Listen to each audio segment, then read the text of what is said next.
जी हां दोस्तों, चुनाव से ठीक पहले बड़ी तेजी से उत्तराखंड में सियासी घटनाक्रम बदल रहा है, जहां लोग इस बात को लेकर इंतजार कर रहे थे कि कांग्रेस जिन बीजेपी के बड़े नेताओं का कांग्रेस में शामिल होने का दम पिछले कई दिनों से भर रही है, एक लिस्ट है, बड़े नाम।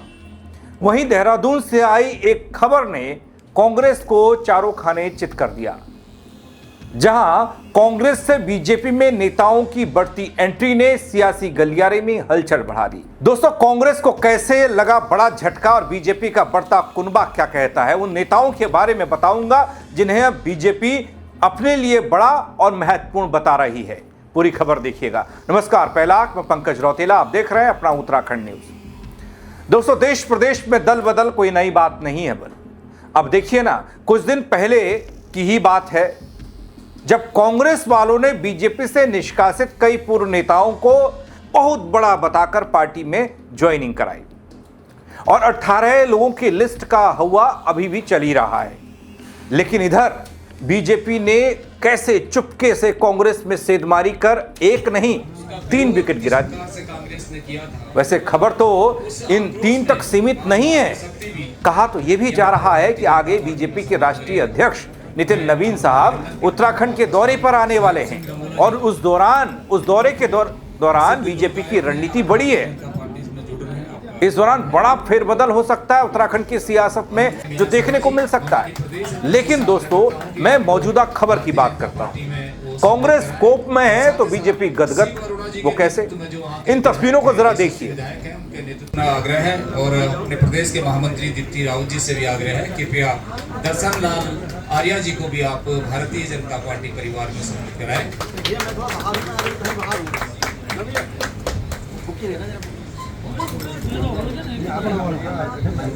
आपका बहुत बहुत स्वागत, अभिनंदन। अब इस क्रम को आगे बढ़ाते हुए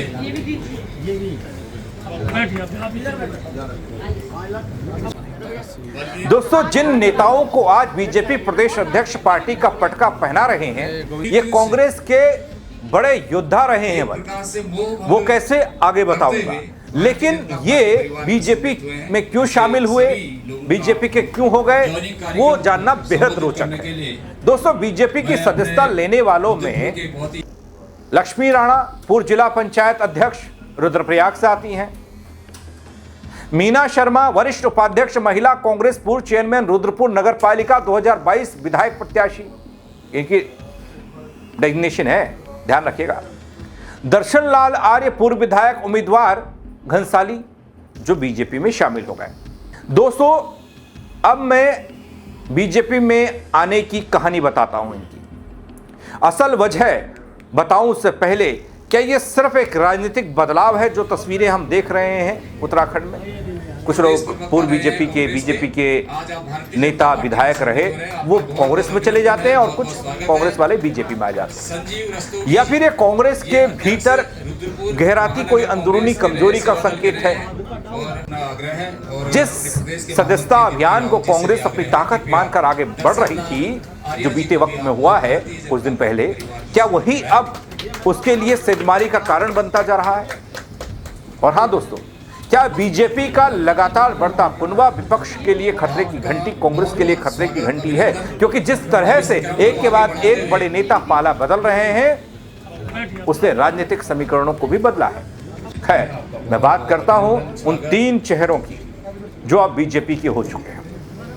दोस्तों, सबसे पहला नाम है लक्ष्मी राणा। 2014 से 2019 तक रुद्रप्रयाग के जिला पंचायत अध्यक्ष रही हैं कांग्रेस की तरफ से। पूर्व कैबिनेट मंत्री हरक सिंह रावत की खासम खास मानी जाती है, बहुत बेहद करीबी मानी जाती है। लक्ष्मी राणा ने मार्च 2024 में कांग्रेस से इस्तीफा देकर बीजेपी में शामिल होने के संकेत दिए थे और आज वो बीजेपी में शामिल हो गई। सुनिए क्या कहा। की है कि मैंने लगातार 30 वर्षों से कांग्रेस के लिए अपना 30 वर्ष जीवन दिया है और कांग्रेस को मजबूत किया है क्षेत्र में। और जब परिवार, इसीलिए लोग जोड़ते हैं कि परिवार में जब मुसीबत आए तो लोग उसके काम आए, लेकिन जब विपदा आई तो कांग्रेसियों ने सपोर्ट करने के लिए, बड़े नेताओं ने सपोर्ट करने के बजाय उस पर उल्टे उल्टे आप ही के चैनलों पे बोला गया कि वॉशिंग मशीन में चली गई, जबकि मैं अपनी लड़ाई लड़ रही थी। और उसके बाद भी जब मैं किसी पार्टी में नहीं गई, किसी में नहीं गई, और आप अपने परिवार को, इसलिए हम परिवार के साथ जुड़ते हैं कि परिवार सपोर्ट करे, और जब वो परिवार सपोर्ट ना करे तो आदमी खिन्न होकर ऐसे परिवार में रहना तो बेकार है। जिस परिवार में आपको सपोर्ट नहीं, मैं अगर मेरे माँ बाप है, मेरे भाई बहन है और मेरे पर विपत्ति आती है और वो परिवार साथ ना दे, तो ऐसे परिवार में हम उस परिवार में रह के करेंगे क्या। जब मैं आज ये सब निपटा मामला तो मैंने भारतीय जनता पार्टी को समर्थन दिया, जो मोदी जी आज लगातार नारी वंदन का कार्यक्रम कर रहे हैं। और मैंने देखा है भारतीय जनता पार्टी जब उनके किसी कार्यकर्ता पर मुसीबत, पूरे लोग उसको मदद करते हैं, और ऐसे परिवार को मैंने ज्वाइन किया है जो मुसीबत में साथ खड़े रहते हैं। मेरा यही कारण है कि मैंने आज नारी शक्ति वंदन के उसको देखते हुए और नारियों को सपोर्ट करते हैं मैंने इस भारतीय जनता पार्टी को है कि जिस तरह से दोस्तों, अब चाहे धामी मोदी की कार्यशैली दल बदल का आधार बन रही हो, जो कहा जा रहा है, लेकिन पर्दे के पीछे कांग्रेस की वो रणनीति है जो हाल में बीजेपी के नेताओं को कांग्रेस में शामिल कराने की रही है इस दल बदल का कारण। क्योंकि दोस्तों, जो दूसरा नाम, अगला नाम बीजेपी में जाने वालों का है वो मीना शर्मा का है। मीना शर्मा वरिष्ठ उपाध्यक्ष कांग्रेस, महिला कांग्रेस, पूर्व चेयरमैन रुद्रपुर नगर पालिका 2022 में विधायक की प्रत्याशी रही। अब दोस्तों, हाल के दिनों में इस बात की चर्चा जोरों पर थी कि कांग्रेस अपना कुनबा तो बढ़ा रही है, लेकिन उनके अपने नेताओं की नाराजगी को कैसे दूर करेगी, खत्म करेगी कांग्रेस। क्योंकि यहां दोस्तों, आपको ये याद होगा, हाल में राजकुमार ठुकराल, पूर्व विधायक, कांग्रेस में आए, तो कांग्रेस वाले जो असल कांग्रेसी थे उनमें खलबली मची, और नतीजा हम सबके सामने है। वो नाराजगी अब खुलकर देखने को मिल रही है। उसी का नतीजा है कि आज कांग्रेस उम्मीदवार 2022 विधानसभा चुनाव की बीजेपी में है। बयान तो इनका भी सुनने लायक है। तो मैं देश के प्रधानमंत्री आदरणीय नरेंद्र मोदी जी के कामों से प्रभावित होकर जिस तरह से देश को आगे ले जाने का काम कर रहे हैं, और उत्तराखंड के यशस्वी हमारे मुख्यमंत्री पुष्कर सिंह धामी जी, जिनकी कार्य और नीति से प्रभावित होकर, और हमारे प्रदेश अध्यक्ष अजय भट्ट जी का मैं धन्यवाद करती हूँ, और महेंद्र भट्ट जी का, हमारे विधायक शिव अरोड़ा जी का धन्यवाद करती हूँ। और जिस तरह से भारतीय जनता पार्टी नारी शक्ति वंदन अधिनियम लाने का काम कर रही है और कांग्रेस पार्टी ने उसका विरोध किया है।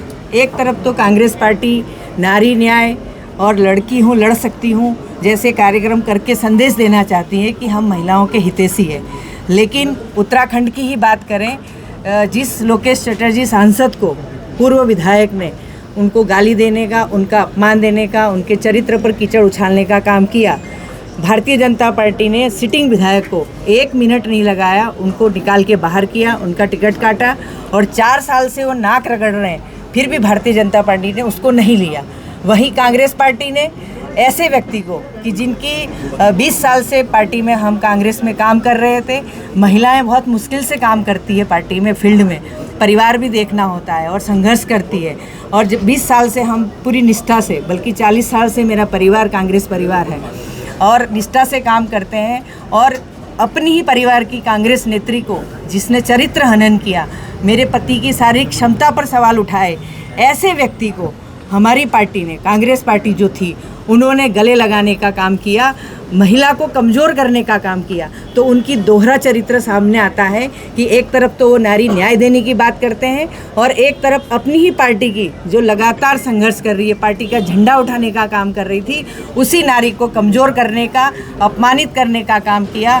दोस्तों, वैसे सियासी लोगों को कोई फर्क नहीं पड़ता कि वो यहाँ रहें या वहाँ रहें, वो कहाँ रहें, करनी तो सियासत ही है, लेकिन आम जनता को घनचक्कर बनाया जा रहा है। घनचक्कर बनाती ये सियासत है। दोस्तों, तीसरा नाम सुनेंगे ना, वो भी बीजेपी में शामिल इस उम्मीद से हुआ है, बल यहाँ उनकी सियासी बेतरनी पार नाम तीसरा दर्शन लाल आर्य का है, पूर्व विधायक प्रत्याशी घनसाली कांग्रेस के, लेकिन अभी बीजेपी। घनसाली को लेकर दोस्तों कांग्रेस में ऐसी स्थिति देखने को मिली थी कि एक बयान में 2 तलवार। अब ये तो होना ही था, क्योंकि हाल में कांग्रेस ने बीजेपी के पूर्व नेता भीमलाल आर्य को, जो पूर्व विधायक रहे, पूर्व प्रदेश प्रवक्ता अपने रहे पाले हैं में लाए, कांग्रेस के, कांग्रेस आज में शामिल भारतीय कराया। जनता पार्टी में और उसी का सम्मिलित नतीजा कराया। कि आज बहुत-बहुत कांग्रेस के अभिनंदन है, दर्शन लाल आज बहुत-बहुत स्वागत है। बीजेपी के हो गए। संजीव रस्तोगी बात होती है, इस बीच में कांग्रेस की 2 महिला नेत्रियों को आपने शामिल कराया। देखिए, मैं पहले दिन इस बात को कह रहा हूँ, पूरे प्रदेश के अंदर पुष्कर धामी जी के कार्यों से प्रभावित होकर और देश के यशस्वी प्रधानमंत्री जी के कार्यों से राज्य के विकास को ध्यान में रखते हुए बड़ी संख्या में जनप्रतिनिधि भारतीय जनता पार्टी से जुड़ रहे हैं। कांग्रेस के पास महिला नेत्री के नाम पर गिनती की बहनें थी। उन गिनती की बहनों में से आज 2 बहनें जो कांग्रेस में एक बहुत बड़ा अपना स्थान रखती थी, मीना शर्मा जी और हमारी लक्ष्मी राणा जी, दोनों ने आज भारतीय जनता पार्टी से सत्ता ली है। दोनों ने कांग्रेस में बड़ा संघर्ष किया, लेकिन नारी शक्ति बंधन अधिनियम पर जिस प्रकार से कांग्रेस का रोल रहा, उससे दुखी होकर और आपने भारतीय जनता पार्टी से सत्ता ली है। मैंने आज इन दोनों का परिवार में स्वागत किया है।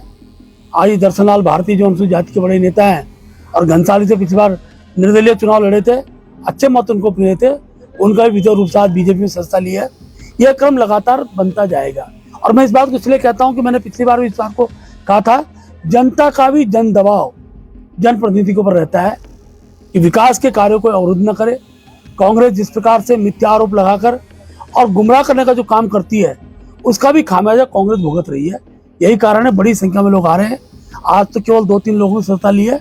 मेरे पास कुछ नाम, हम जल्दी से सबका परीक्षण करा रहे हैं और बहुत जल्दी आप देखेंगे कांग्रेस का बहुत बड़ा कुनवा टूटकर भारतीय जनता पार्टी की ओर आएगा। अध्यक्ष जी, आप पार्टी दोस्तों, महेंद्र भट्ट बीजेपी के प्रदेश अध्यक्ष आज फूले नहीं समा रहे इन नेताओं को अपनी पार्टी में शामिल कराकर। मुख्यमंत्री धामी देश के प्रधानमंत्री के काम से प्रभावित होकर बड़ी संख्या में जनप्रतिनिधि जुड़ रहे हैं। ये कहा जा रहा है जनता का भी जन दबाव है बस नेताओं में, जो बीजेपी से ही जुड़े तभी वोट मिलेगा। वरिष्ठ कार्यकर्ता रहे हैं कांग्रेस। दोस्तों, जो लोग जुड़ रहे हैं या बीजेपी ये आरोप लगा रही है कांग्रेस गुमराह करने का काम करती है और जिसका खामियाजा उसको भुगतना ही पड़ता है। आज कांग्रेस को छोड़कर और महेंद्र भट्ट इस बात का इशारा कर रहे हैं कि कांग्रेस का एक बड़ा कुनबा बीजेपी में शामिल होने के लिए बस दरवाजे पर खड़ा है।